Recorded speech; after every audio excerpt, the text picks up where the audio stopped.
México está viviendo un hecho político histórico. Claudia Sheinbaum fue electa este domingo como la primera mujer presidente de ese país fuertemente machista. No solo eso, también será la primera persona de origen judío que accede a la presidencia en una nación muy católica y además protagonizará otro hito, la primera vez que al frente del gobierno esté un miembro destacado de la comunidad científica. Claudia Sheinbaum se impuso cómodamente, tuvo entre el 58 y el 60% de los votos según el conteo rápido difundido en la noche misma de la elección por el Instituto Nacional Electoral. Lo hizo liderando la coalición de izquierda Sigamos Haciendo Historia, compuesta por el Partido del Trabajo, el Partido Verde Ecologista de México y sobre todo por Morena, Movimiento de Regeneración Nacional, que es la fuerza política del actual presidente Andrés Manuel López Obrador. El volumen de la victoria le dio a Morena 2/3 de las bancas en la Cámara de Diputados, o sea, la mayoría necesaria para reformar la Constitución. Posiblemente logre lo mismo en el Senado, según las proyecciones que ya se han divulgado. Además, Morena retuvo el poder en 6 de las 9 gobernaciones en disputa, y en particular en Ciudad México. Así se consolida como el principal partido del país a solo 10 años de su creación. Me voy a retirar con muchísima satisfacción, voy a poder decir cuando le entregue la banda a Claudia misión cumplida y jubilarme, comentó López Obrador, el mandatario de 70 años, cuya popularidad de más del 60% fue clave para este triunfo de Sheinbaum, según dicen los analistas. Luego de que se confirmara su triunfo, Claudia Sheinbaum dio un discurso en el Zócalo, la principal plaza del país, hablando ante miles de sus seguidores. Allí reiteró su compromiso de que primero los pobres y enfatizó: no les voy a fallar. Gracias hoy al pueblo de México. Este es tu triunfo. Este 2 de junio, nuevamente hicimos historia. ¡Viva la Cuarta Transformación! ¡Viva el presidente López Obrador! ¡Viva México! ¡Viva México! ¡Viva México! ¡Y que viva Claudia Sheinbaum! Esta licenciada en física y doctora en ingeniería en energía, que anteriormente fue alcaldesa de Ciudad México, gobernará hasta el 2030 la economía número 12 del mundo, con 129 millones de habitantes. Y deberá enfrentar varios desafíos complejos, en particular en el plano de la violencia, que fue notoria en una campaña electoral que dejó más de 30 políticos asesinados. Vamos a profundizar en esta noticia, en sus causas y en sus proyecciones. Estamos en comunicación con la periodista mexicana Angélica Ferrer. Angélica, buen día, gracias por atendernos. Hola, buen día Emiliano y buen día a todo tu público. Gracias por madrugar también. ¿Estos son horarios tuyos ya de estar en circulación? 5:30. Sí, claro, acá nos regimos un poco por el horario de la conferencia matutina del presidente López Obrador, entonces siempre hay que estar a primera hora, pues listos para cualquier cosa. Sí, recordemos a qué hora es esa conferencia de prensa. Es a las 7 de la mañana, que para ustedes sería alrededor de las 10, si no me equivoco. Sí, exacto. Muy temprano, muy temprano. Sí. Si te parece, veamos al principio algo más sobre Claudia Sheinbaum. Yo daba algunos datos, yo decía que es una científica, no solo tiene esa formación, sino que además muestra una carrera importante como investigadora. ¿En qué concretamente? Pues Claudia Sheinbaum se desenvolvió sobre todo en la investigación de energías renovables y de búsqueda de nuevas alternativas para proteger el medio ambiente. De hecho, formó parte de varios comités de Naciones Unidas para poder encontrar vías para paliar el cambio climático, y aquí en la Ciudad de México impulsó plantas de biocombustible y también para crear energías renovables, por ejemplo, con paneles solares en la central de abasto aquí en la Ciudad de México. Es el mercado más grande a nivel mundial para nosotros y también para México es uno de los más relevantes. Entonces, estos paneles solares permiten traer energía eléctrica y, de hecho, este año pasaron a ser parte de la Comisión Federal de Electricidad, que es la que provee de este servicio a todo el país. Sí, el ingreso a la política de Claudia Sheinbaum fue justamente cuando López Obrador la nombró secretaria de Medio Ambiente en Ciudad México. Sí, claro, eso fue en el año 2000 aproximadamente. Ella estuvo en el cargo casi todo el mandato de López Obrador como jefe de gobierno en el entonces Distrito Federal, que ahora Ciudad de México. Y pues en él también, a pesar de esta trayectoria en búsqueda de nuevas alternativas medioambientales, también fue cuestionada porque diversos políticos de oposición también mencionaban que no se le prestaba suficiente atención para atender las necesidades de la capital del país en esta materia. Así que entonces ingresó con López Obrador, alcalde de Ciudad México, y después ella misma fue jefa de gobierno de Ciudad México entre 2018 y 2023. De ese periodo vi que se destaca su manejo de la pandemia. ¿Por qué? Claro, se destaca porque ahí marca una diferencia con López Obrador. Por ejemplo, en las conferencias matutinas, el presidente, si bien incentivaba la vacunación, a que la gente se protegiera y a mantener mesura respecto a salir de casa, pues él simplemente no se presentaba con cubrebocas a las conferencias, y Sheinbaum siempre fue muy directa en: la gente tiene que vacunarse, tienen que estar en casa, tienen que utilizar cubrebocas y, sobre todo, pues a premiar la salud de los demás frente a otras cuestiones, ¿no? Por ejemplo, el turismo. Sabemos que a nivel mundial el turismo se frenó, pero en algunos estados de México pues todavía seguían recibiendo pues la llegada de visitantes, sobre todo nacionales. Pero aquí en la Ciudad de México sí fue más estricto este control, y por eso las cifras de defunciones y de contagios fueron menores que el resto del país. ¿Qué pasó durante el periodo de Claudia Sheinbaum como jefe de gobierno de Ciudad de México? Una ciudad enorme, ¿no? Estamos hablando de 9 millones de habitantes. Sí, es correcto. Una de las ciudades más grandes del mundo. Bueno, ¿qué pasó en el tema seguridad pública? ¿Qué pasó en su gestión como alcaldesa en esa materia?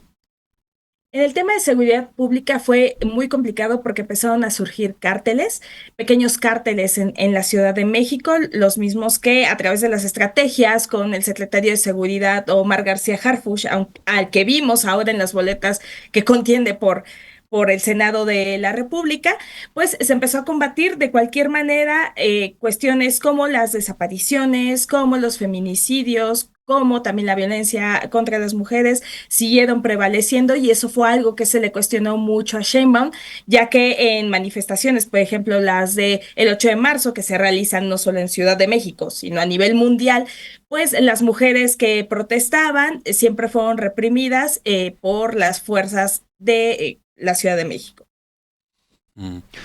¿Qué más? ¿Algún destaque más a propósito de su gestión al frente del gobierno de la ciudad? Pues sobre todo el incentivar el turismo internacional. A finales de su gestión firmó un convenio con Airbnb y con una de las agencias de Naciones Unidas para poder incentivar que más personas llegaran a la Ciudad de México, lo cual no solo trajo turismo, sino que empezó a incrementar los precios de los servicios aquí en la ciudad.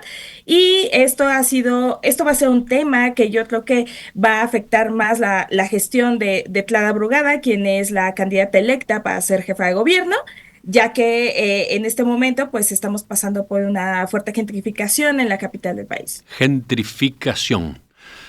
Sí. Ese fenómeno que afecta el mercado inmobiliario, ¿no? Claro, sí. Sí, sobre todo esto se da en la zona centro de la Ciudad de México, que es una de las zonas más turísticas. Por ejemplo, no sé si han visto las fotografías del Palacio de Bellas Artes, del Zócalo capitalino. Este fenómeno se da sobre todo alrededor de esta región. Vayamos a lo que le espera a Claudia Sheinbaum como presidenta. Todavía falta para que asuma, ¿no? Claro, asume hasta el 1 de octubre. Todavía en este momento es candidata electa. Necesitamos ver que el INE el Instituto Nacional Electoral Mexicano, le provea de su constancia para decir que es una presidenta electa. y posteriormente, si nadie impugna, que por lo visto la candidata de la oposición, Xóchitl Gálvez, va a ser quien presente alguna impugnación, dependiendo de lo que decida el Tribunal Electoral de México, se determinará cuándo se le da la constancia ya para definirla como presidenta constitucional. Ahora hablaremos de esas reclamaciones que se están planteando desde la oposición, pero yo te decía, pongamos el foco en qué México encontrará Claudia Sheinbaum como presidenta. Veamos, para empezar, la economía. ¿Qué pasa con la economía? Digamos que está estable. Sí, en el momento, hasta lo que sabemos, pues la estrategia que ha impulsado el presidente López Obrador ha mantenido la economía en un punto equilibrado a pesar de la pandemia de COVID, que pues sabemos no solo en México, sino a nivel mundial afectó fuertemente todos estos lazos. De hecho, el último dato que nos da el Instituto Nacional de Estadística y Geografía, INEGI, que es el que provee la información acerca del Producto Interno Bruto, nos dice que en el primer trimestre de este 2024, pues tuvo un aumento de 2% anual, lo cual es bastante bueno a los resultados que estuvimos recibiendo durante el resto del sexenio.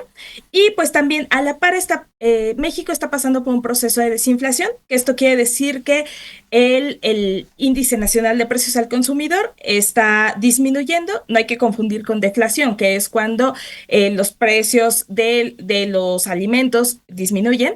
Y pues a pesar de esta desinflación que es positiva y que va a la par con esta alza en el PIB, pues se debe tomar con cautela porque podríamos tener algún efecto rebote por cuestiones geopolíticas que todos conocemos, por ejemplo, lo que está pasando en la Franja de Gaza. Y también otro aspecto en materia económica que es bastante descartable es el aumento del salario mínimo, que tan solo entre 2018 y 2024 ha tenido aumentos entre el 15 y 22% cada año.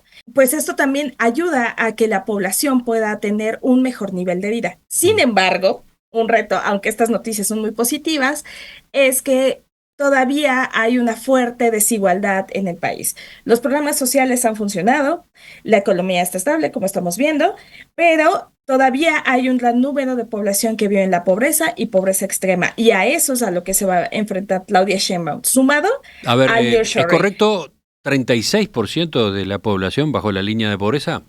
Claro, sí, es correcto. Es un índice evidentemente alto. ¿Qué ocurrió? Acá hay un fracaso del gobierno de López Obrador porque hubo reformas sociales importantes. Claro, considero que no fue como tal un fracaso, sino que aún falta desarrollar más políticas en pro de la población que se encuentra en este estrato, sumado al fenómeno de la pandemia de COVID, porque si bien ahora vemos una estabilización, en ese momento pues teníamos bastantes problemas aquí en México para poder avanzar simplemente los estratos que no se encuentran en esta línea de pobreza, y esto representa un desafío todavía más fuerte para poder ayudar a esta población. Sin embargo, las cuestiones aún siguen en camino. Y para terminar en temas económicos, el déficit fiscal alto, 6% del PBI.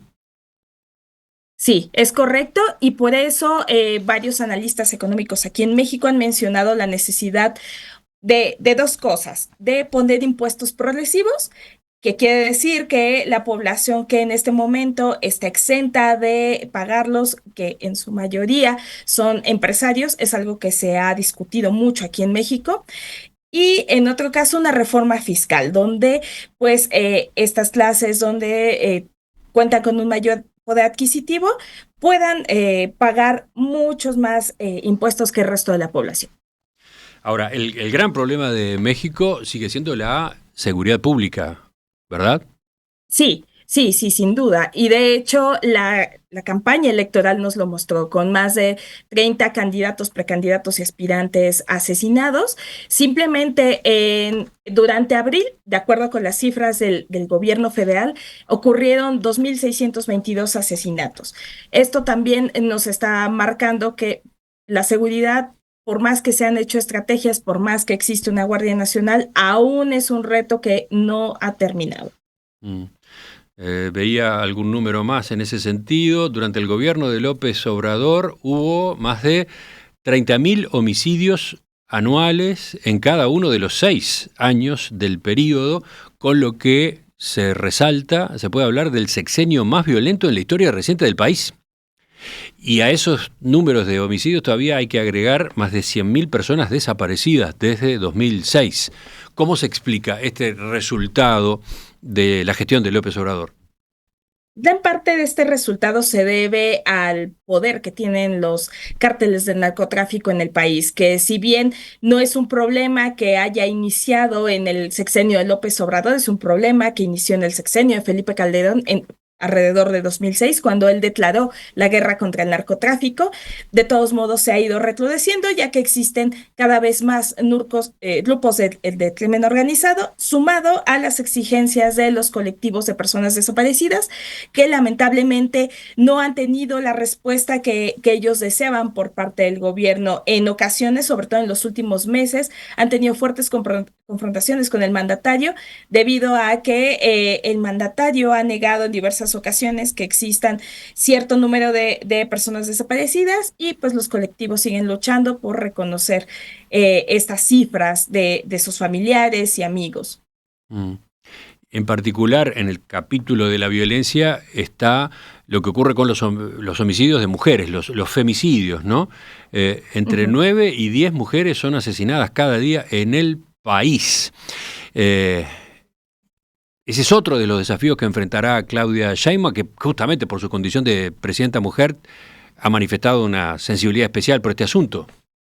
Sí, por supuesto, y sobre todo creo que tiene una gran deuda, especialmente tras su gestión al frente de la Ciudad de México. Como comentaba anteriormente, pues en ocasiones se le cuestionó porque ella, al mencionar que era una política feminista, pues hubo algunas manifestaciones, sobre todo en el marco del 8 de marzo, del Día Internacional de la Mujer, donde pues desplegó la fuerza pública, y las manifestantes, que en su mayoría marchaban de manera pacífica, fueron agredidas, y pues varias veces estos colectivos feministas cuestionaron no solo eso, sino la atención a los feminicidios, la atención a la interrupción legal del embarazo, entre otras cuestiones. Ahora, si vamos por los desafíos de la presidencia de Claudia Sheinbaum, también hay que incluir los vinculados a la relación con Estados Unidos, y allí todavía en especial hay uno muy sensible, un punto muy sensible, que es la migración, ¿no? Sobre todo si gana Donald Trump en las elecciones de noviembre en ese país. Él ha amenazado con instalar campos de detención para migrantes, llevar a cabo deportaciones masivas, que bueno, complicarían todavía más ese panorama. Veamos cómo está esta cuestión hoy, porque estamos hablando de migración, ya que no solo son mexicanos los que cruzan la frontera de México con Estados Unidos. Hay habitantes que vienen de otros países de la región también con destino a Norteamérica. Entonces, sí, pienso que es importante que se mantenga la estrategia que ha desplegado el presidente López Obrador, en el sentido de presionar a Estados Unidos a que aporte mayores recursos para paliar este fenómeno, que el presidente ha mencionado que se deben atender las causas de raíz, ¿no? Por ejemplo, en algunos países como El Salvador se han aplicado programas que también se realizan aquí en México, como Jóvenes Construyendo el Futuro y Sembrando Vida, en pos de poder ayudar a la población a que se queden en sus países con mejores condiciones de vida. Sin embargo, Sheinbaum va a tener un gran reto porque, como bien mencionabas, Emiliano, pues vienen las elecciones presidenciales en Estados Unidos. Cada político que contiende, el actual mandatario Joe Biden y Donald Trump, tienen visiones muy distintas en materia migratoria. Lo que pienso es que, como Sheinbaum ha mencionado, deben trabajar una relación amistosa, deben unir fuerzas para poder no solo frenar a la población que llega a la frontera entre ambas naciones, sino poder incentivar que se queden en sus países y de alguna manera apoyarles para que tengan mejores condiciones de vida. Sin embargo, pues sabemos que el terreno va a ser complicado, por lo menos en los primeros meses, hasta definir quién es el próximo mandatario, quién va a estar en la Casa Blanca. Bueno, pero la propia política que ha seguido López Obrador en esta materia es objeto de cuestionamientos, ¿no?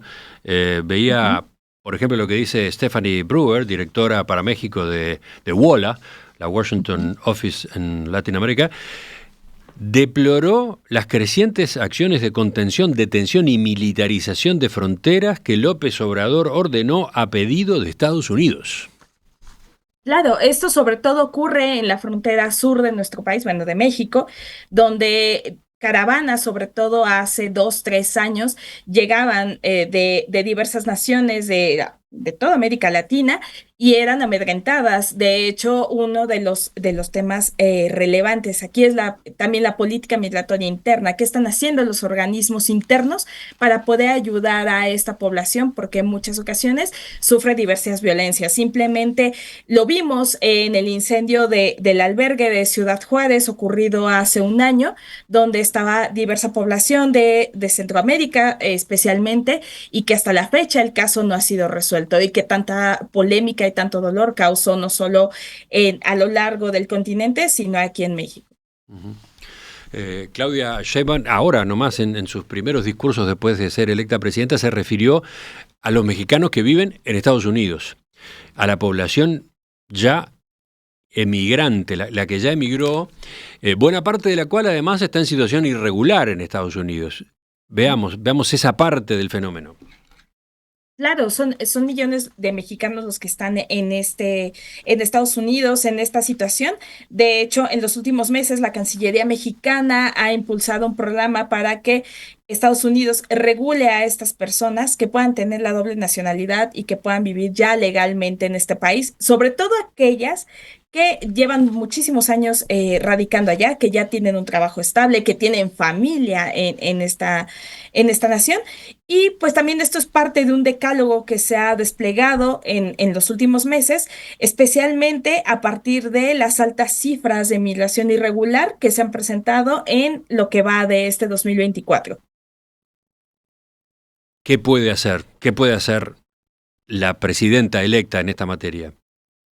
En esta materia considero que lo que necesita es seguir dialogando con Estados Unidos y también marcar una reforma en materia migratoria, pero a nivel nacional, donde los organismos como la Comar, como agentes migratorios, puedan tener un trato mucho más humano y digno hacia la población migrante, que también los programas, si es que están funcionando estos programas de Sembrando Vida y Jóvenes Construyendo el Futuro, así como algunos donde otorgan incentivos monetarios a la población, por ejemplo, en Venezuela, en Ecuador, y que está todavía en suspenso después de lo que ocurrió en la embajada mexicana en Quito.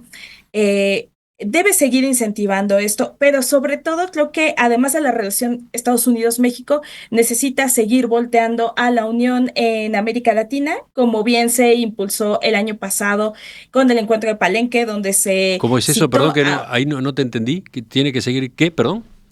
Impulsando el diálogo hacia América Latina.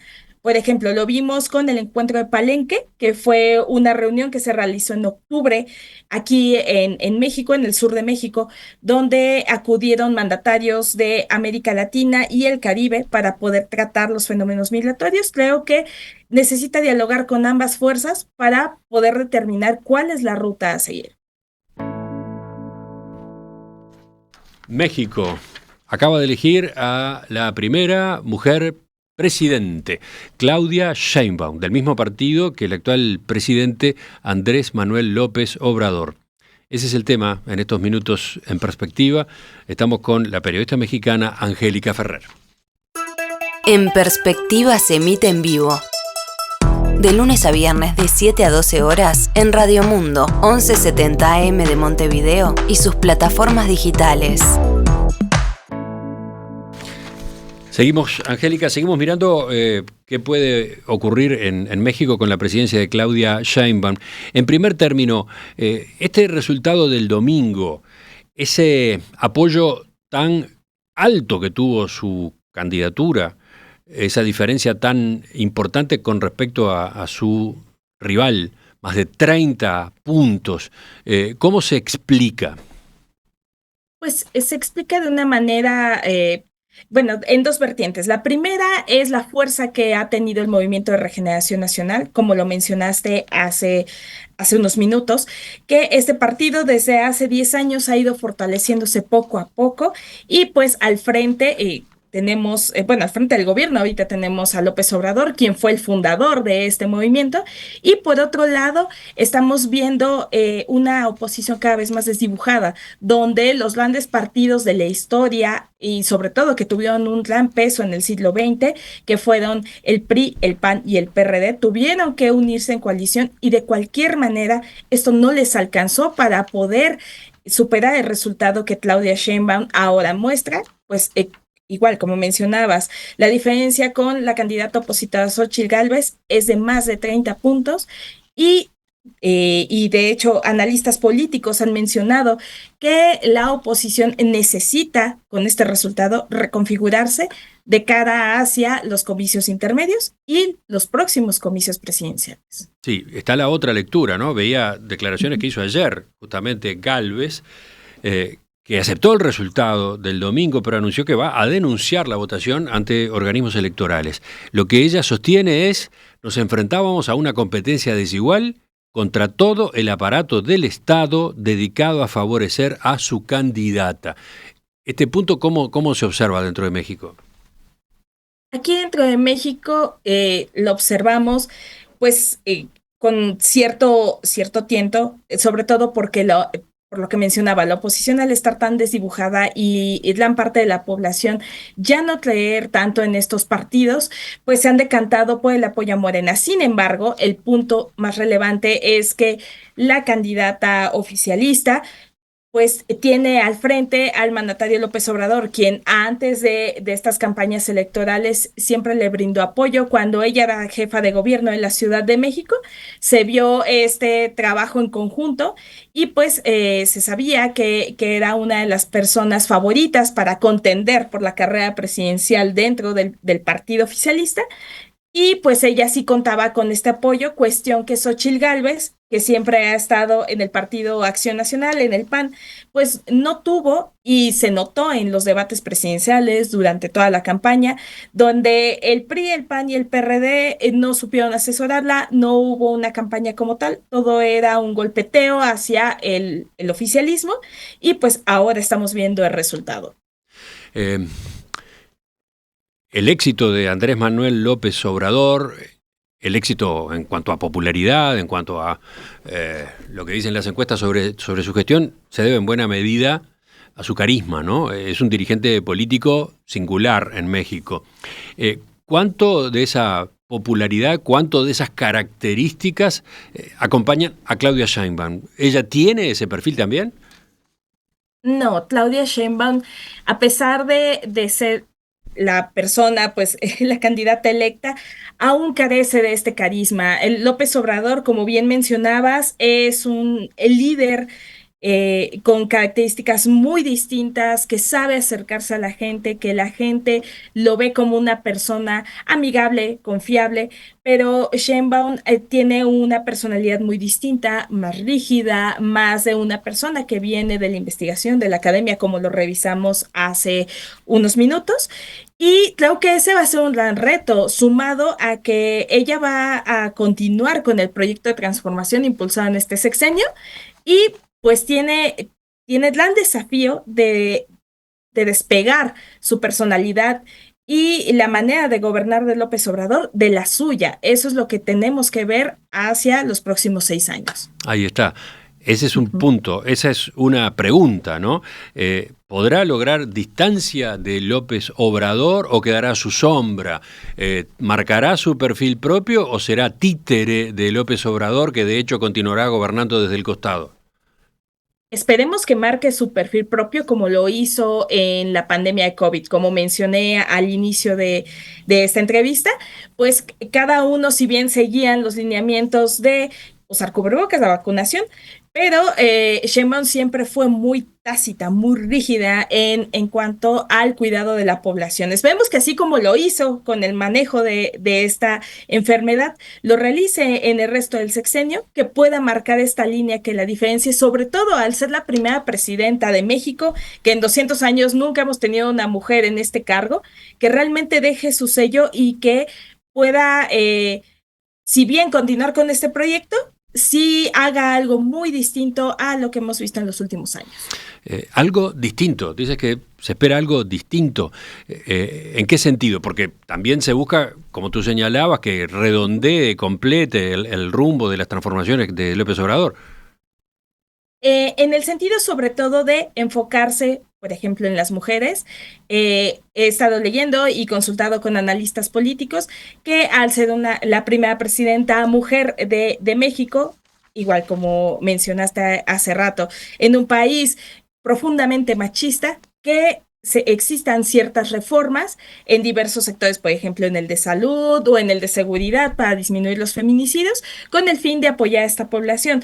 Cuestión que durante este sexenio, pues se careció de este tipo de reformas. Igualmente, que se distinga de López Obrador en cuanto a las energías. Si bien se impulsaron ligeramente las energías renovables, con el perfil que tiene Sheinbaum respecto a las cuestiones medioambientales, ella tiene la posibilidad de virar a nivel nacional, no solo en la Ciudad de México, para construir, por ejemplo, plantas fotovoltaicas, eólicas o hidráulicas, para depender cada vez menos de recursos como el petróleo en esta materia.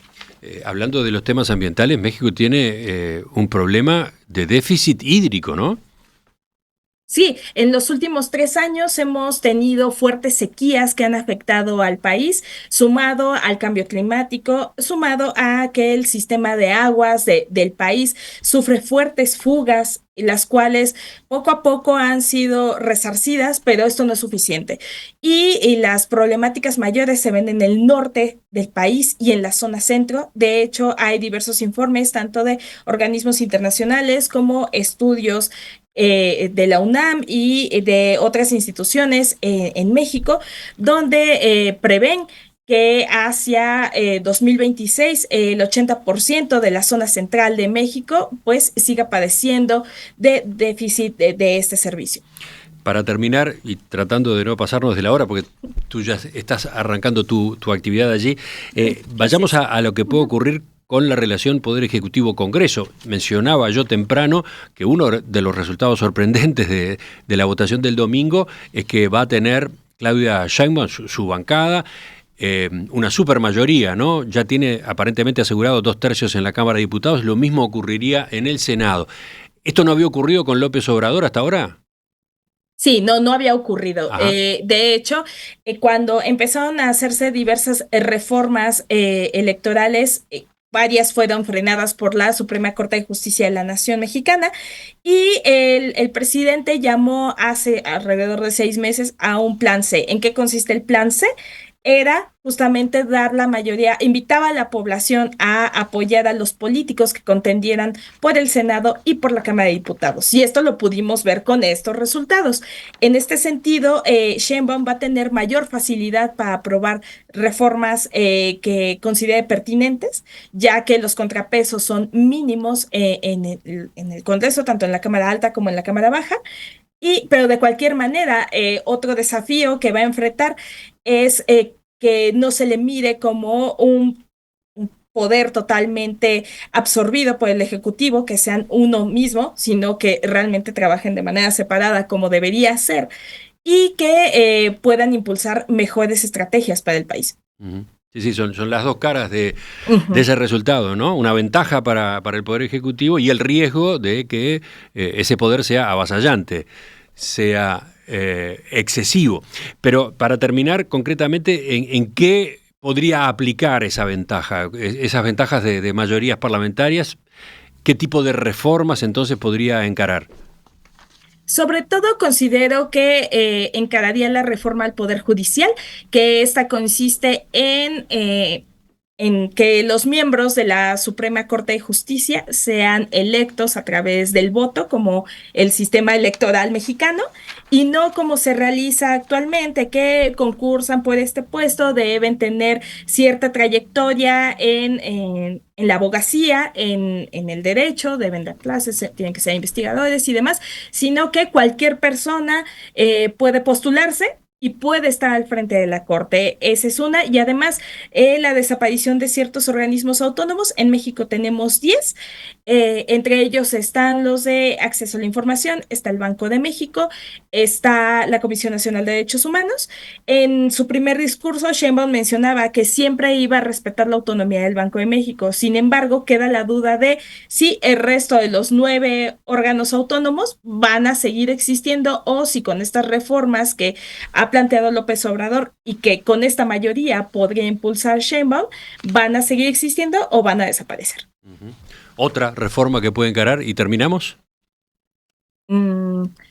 Además de esta, pues más reformas electorales en materia de hacia dónde va el Instituto Nacional Electoral, porque una de las quejas constantes del actual mandatario ha sido cómo se maneja el Instituto Electoral. Él ha mencionado que siempre ha estado decantado hacia la oposición, hacia las clases altas de nuestro país.